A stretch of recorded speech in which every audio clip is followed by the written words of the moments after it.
All right, all right. Hey, good afternoon, everyone. This is James Donaldson from Standing Above the Crowd podcast, brought to you live every Thursday afternoon, 3:30 p.m. Pacific Standard Time, broadcasting out of Seattle here. And I am more than happy to be here again this week. And I want to thank, first of all, Rainier Avenue Radio for this wonderful platform that they provided me and so many other hosts on this channel. You just have to watch the channel, see all the people, all the lineup and the people they have coming forward, a variety of different shows, different topics, day after day, week after week. We keep bringing it to you live. So check in with us, Standing Above the Crowd, every Thursday at 3:30 p.m. A couple of announcements real quick, though. We have Rainier Avenue Radio is having its first broadcast of the football season this Saturday at noon, featuring Franklin at number 19 Garfield, featuring live play-by-play and color commentating, sideline interviews, and multiple camera angles, and so much more. So be able to tune into that, okay, as soon as you can. And we also have some brand new shows joining Rainier Avenue Radio this week. First, the political show, The Unmasked Agenda, goes live for the first time at 7 p.m., hosted by Cliff Cawthorn. And brand new music show, That Warm Fuzzy Feeling, sounds great, debuts Friday at 8 p.m., hosted by Frio, I think it's pronounced, okay? So that's who we have coming up. But today we have an outstanding show with another outstanding guest that I bring to you week after week. Let me reintroduce me and what I do. I'm James Donaldson, longtime Seattle person, and I run the Your Gift of Life Foundation you see behind me. This is a foundation, a nonprofit foundation that features and focuses on mental health awareness and suicide prevention, especially for our young students out there, middle schools and high schools, which I speak to frequently, and men. Men are my other demographic I like to work with because, face it, fellas, we all need some work and we all need to be able to reach out and get some help, okay? So without any further ado, my first guest, my only guest today, is a fellow that I've recently made acquaintances with and now a dear, dear friend after just a few months hanging with him all summer, Mr. Brad King.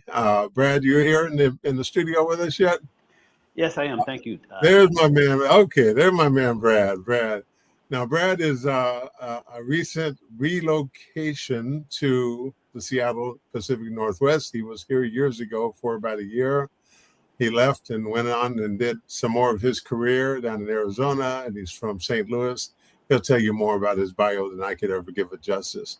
But Brad's back in the Pacific Northwest now. He's an educator, and he is working K through 12 schools as a substitute teacher in the Kent and Renton School Districts right now, making the rounds and making a big impact. Brad, please introduce yourself. Tell us some of your credentials you're bringing forward and the great impact I'm sure you're having on our young people. Well, thank you, James. And it has been truly a great pleasure meeting you. You and I, we've had several conversations about a lot of things in general. Yes. And I mean, we're both, I think we consider ourselves worldly in that we're keeping our pulse on things that are happening throughout the world. That's right. And again, as James had said, I'm originally from St. Louis, Missouri. I attended and have degrees from Washington University. My undergrad is in communication journalism. Mm-hmm. I have a master's degree in nonprofit administration from Washington University. I have a master's in education from Fontbonne University. I attended Harrisville University, which is the HBCU in St. Louis. I'm currently PhD ABD, which I'm working on my dissertation, and I'll probably finish that at Kenyatta University, which is in Kenya. Wow. My certification in education is K through 12 in special education. I've taught in Missouri. I've taught in the state of Colorado. Okay. And as James Donaldson mentioned, just recently in the state of Arizona. And now I'm here as a Mm. substitute. Mm. Retired several years ago and decided that I wanted to be relevant in education. So that's why I decided to continue to be a substitute teacher because I wanted to keep my pulse on education and to be relevant in terms of teaching our students how they can make an impact, just not in their community, but also in the world. Um, so that's basically my background. And I think in talking to James and other people in the community, we are concerned about our education. Mhm. We're concerned about our youth. We're concerned about how they're going to transition into their profession. And I always hear everyone, including the educators, always mention about wait until the students get into the real world. And I always tell the students, this is the real world. Ah, What you're doing every day is part of the real world. And that's not disengage something that could be misconstrued as something that's not here today, but it's going to be here tomorrow. mm. Um, my strategy in education is changing the culture and changing the environment. Okay. And I, And how do you go about that? good question. Um, First, I have to change how I perceive education. That has to start with me. Hmm. And to change that is that I have to realize that education is a big part of all of our lives, and that's the foundation. Mhm. The foundation of us being successful is to get a good education. So that means that I had to go beyond my community and find out the needs of the global community. Okay. And that is what I say when I talk about changing the culture and change the environment. Mm. Um, and also, having said that, is that basically it's teaching kids or students soft skills. Hmm. Hmm. Okay. Yeah, starting with soft skills, and Right. that's changing the environment in the classroom where students are more polite to one another. They're respecting each other's culture. They're giving students the space Mm. among their peers to talk about things that are relevant to them and not being judged. All right. Wow. Wow. No, that's powerful, man. That's really, really powerful. Let me state a couple of obvious things that all of our audience can see you, and realize that one, you're an educator in K through 12. You're a man, which I think you can correct us. I think is a rarity. You're an African American Black man as well, teacher K through 12. How rare are you, and what can we do to get more folks like you in the pipeline to help a lot of our Black youth, especially? I consider myself somewhat of an anomaly. Hmm. Um, we are considered, especially African American males, is 1% of the total population of educators. Those who are in special education, African American males, they're probably less than one. They're probably less than 0.5%. Wow. I always find myself in a position when I'm in the buildings is that this first time some students have ever seen an African American male as a teacher. Mm, mm. True. True. So I know walking in that I have to bring my A game.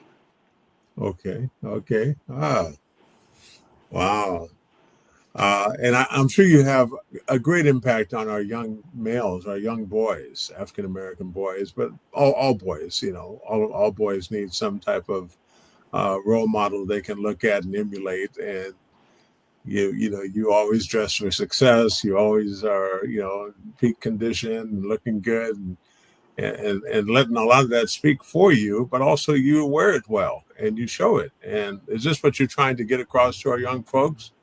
That they need to be bringing their A game as well. We model, James, as teachers, Mm. we model success. And how do we perceive success is it's internalized. How do we feel about ourselves in the morning? We feel good about ourselves. I always Right. tell my students and those who meet me that I've never had a bad day in my life. Wow. And they're like, wow, how can you say that? Well, I can say anything I want to say. Yeah, I yeah. believe it. Yes. That's right. That's right. um, yeah, and that's how I go in with the attitude that I'm going to change some lives today. Yes. And I let my students know that I'm going to impact their lives today, that day, and they'll remember me forever. Yeah, I'm sure they do. I'm sure they do. It's the mindset you're creating. I mean, giving them a positive, affirming mindset that they can do and they can be whatever they want to be and do, right? Absolutely, absolutely. All students, all Yes. students. And the most important thing is that when I go into a classroom and I see these beautiful different cultures, Mm. is that I through my travel, I'll just say good morning like, to the to the class, hola, uh, shia shia, as you know, Dajen, Mm. uh, Mm. Baspadanya, Oh, yeah. Assalamu alaikum. Just getting them to feel more comfortable around, Wow. uh, Wow. who I Yeah, am, what I present. that's right. That's right. What have been some of your greatest joys, some of your highlights throughout your teaching career? Oh, James, there's been so many. There Mm. there has there has been so many, and I'll say this. And I know that a lot of teachers can relate to this. There's been times where I've been in kindergarten classes and first grade classes, and as most teachers know, it's like herding cats. Herding cats. They're just so delightful. I can Uh, imagine. yeah, I always say it's a hoot. Uh, Ah, and then there's a times that you may get a little frustrated. okay. And what the students would do is that they can feel that you're just a tad frustrated. Okay. And they'll say group hug. Mm. And all those little kids, 20, 25 kids, will just rush you. And they'll Wow. give you the biggest hugs and the biggest smiles. Ah, And how can you not? How can you wow. not enjoy something like that and say, yes, these are my Yes. most proudest moments? Beautiful. Beautiful. Wow. What's your engagement with parents typically? Do parents get engaged enough with their children, or is there room for improvement with that? And how do you help bridge that divide, that gap? Well, I think that most parents, um, there's a lot of parents that are working. We'll give Hmm. them that. We'll give them a pass on that. We will. We'll give them a pass on that. Um, and so, having said that, is that we look for them to participate in parents-teacher conference. And I have been in situations, James, that I've had maybe 12, 13 students, and no parents have showed up Mm. Mm. for parents-teacher conference. Sometimes when I call home just to give parents updates, Yeah. I can't get in touch with the parents. Mm. Um, and then at times, the parents come to the school because they're frustrated Mm-hmm. by me just trying to contact them, Oh no. and they're upset with me. And that's very frustrating to me because I'll tell all my students Yeah. that I love each and every one of you, Mm. and is that if there is an intruder should happen to get this classroom, that I'm willing to give up my life for each and every one of them. Wow. Wow. And I Wow. promise them I'm gonna do everything I can to make sure you go home. There you go. And I may not go home to my family. Wow. And That's I get a powerful reaction from students. yes. So when parents, say that they're upset with me about maybe students' grades, Mm. maybe as to how I may, you know, talk to them about their behavior, Yes. Yes. I let the parents know. that mom and dad, I'm willing to give my life for your child. Mm. Mm. And whatever I do in this classroom is to benefit your child. That's right. That's right. Wow. So that kind of sets the tone. Yeah, that is powerful. I mean, and it must make the child feel so valued that you're willing to lay your life on the line for them. Unfortunately, James, we're in an environment now where I think almost on a monthly basis there's school shootings. Yeah, we say. Unfortunately, that happens. And again, students may not be aware, and they shouldn't be aware that this might happen to them. Yeah. But to let them know that I'm there for them, and they can believe in me, they can trust me, and I'm going to protect them. That is a powerful message. Very powerful. Yeah, very powerful. A couple of things that impact students now that we didn't have to deal with when we were children and students. One is the age of social media and technology. Do you see that impacting your classrooms, impacting some of your students, and how can that be beneficial? How can that be detrimental to the children? Yeah, technology is a tool. Yeah. It's one of many tools. I think there's more reliance on technology today opposed to maybe 15 years ago. Mm-hmm. And it's become an extension of who the student is. There has been pushback for years that the cell phone has become a distraction. Mm. And I think in the state of Washington now, in high school, students are not allowed to have a cell phone in class. I think that's a benefit. Good. Each student now, and again, I'm not familiar with all the requirements and the laws of the state of Washington, but I know that most students have access to computers while they're in school, which is a good thing. And I think that could benefit the students more so than the cell phones. Yes, I see that. The other big advent that's come along in the last 3 or 4 or 5 years, AI, artificial intelligence. Are you seeing your students starting to utilize this, especially with helping them with their homework or what have you? I'm not seeing that now because school year has just pretty much started. Yeah. But I know on the college level, there's a lot of AI technology that students are using to do their research and to do their capstone project, maybe even their dissertation. Okay. Wow. No, that's really something. And so you focus mainly, or at least you're hired by the Renton and Kent School Districts currently. Is that correct? That is correct, and I really enjoy being a part of their team. Yes. Wow.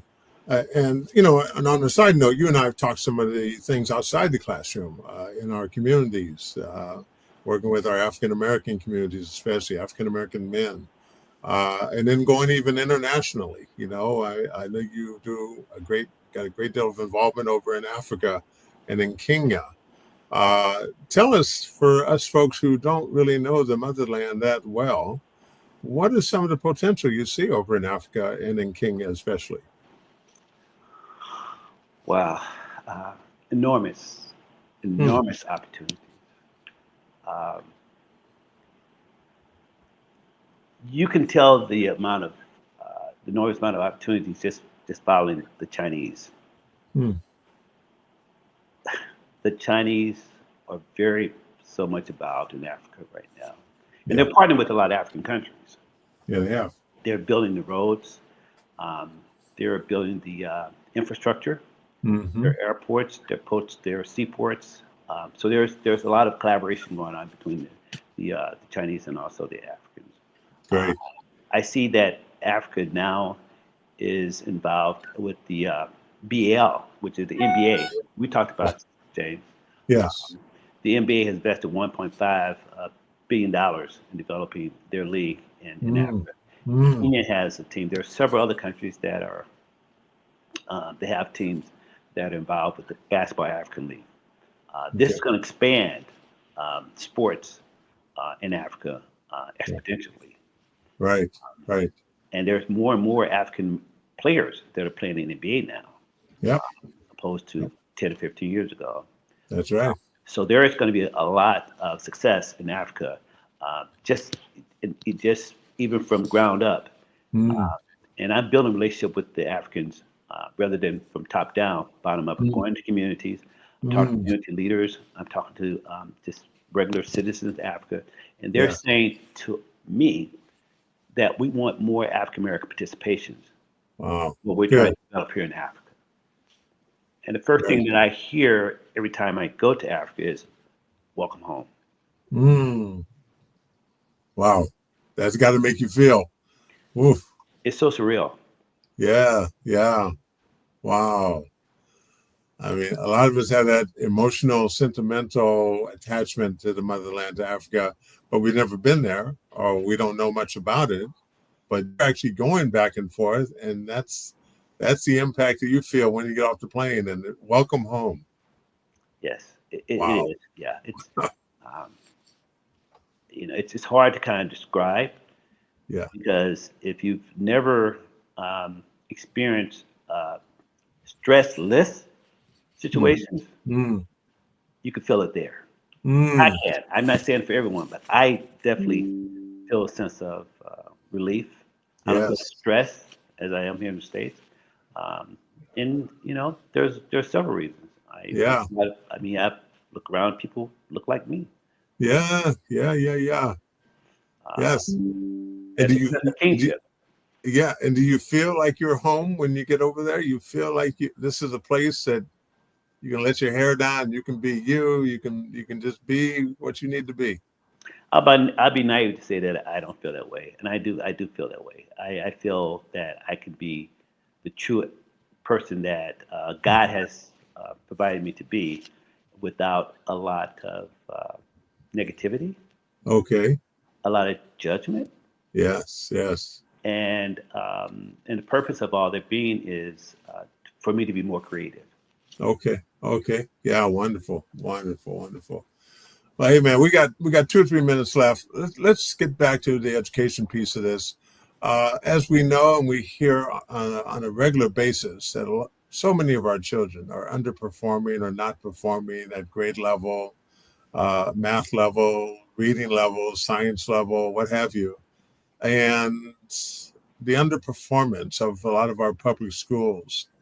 What do you see if you had a magic wand and you can just say, hey, let's fix this? What do you see would be a fix or one of the things that could help get our students back up to par? Parent involvement.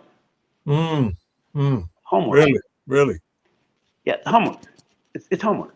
It's practice. As you know, James, as a professional basketball player, the more practice that you have, yes, the more repetition time that you have, the better you're going to become. Education doesn't just stop at school at 3:30. Yeah. Okay. It's a lifelong learning process.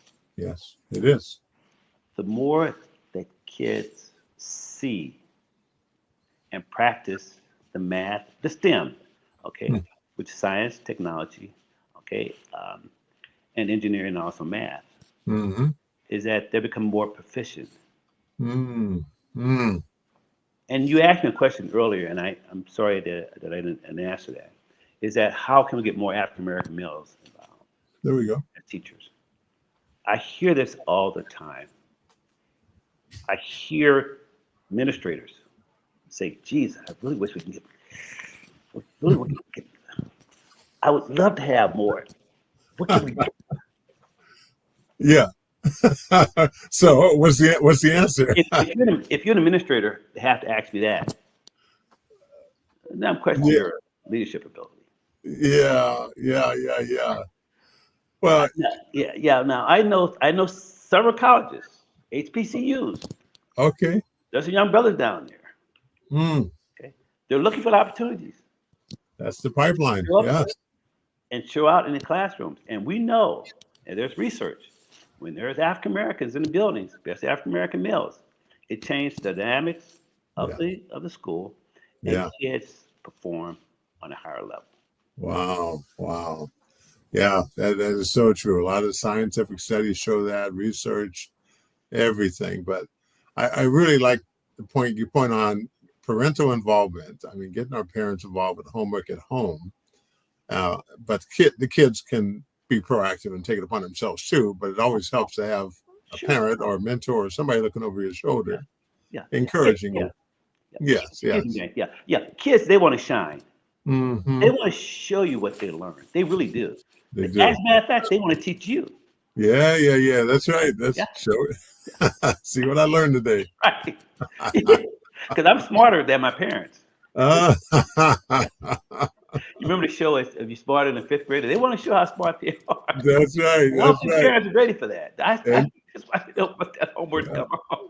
That new algebra is gonna challenge that parent. And they are smart. They are smart. So, hey, with that, Professor Bradley King, hey man, I just want to say thank you so much for being part of our show. It's been a great addition. I mean, we like to add different aspects of what makes a good, successful, purposeful life. Education is one of those big pieces of it. And you brought a huge part of that to us today. So I want to thank you so very much for being part of our show today. People out there, this is James Donaldson, Standing Above the Crowd podcast every single Thursday, 3:30 p.m. Pacific Standard Time, coming at you out of Seattle, Washington on Rainier Avenue Radio. Kick it. All right. Thank you very much. We'll see you next week.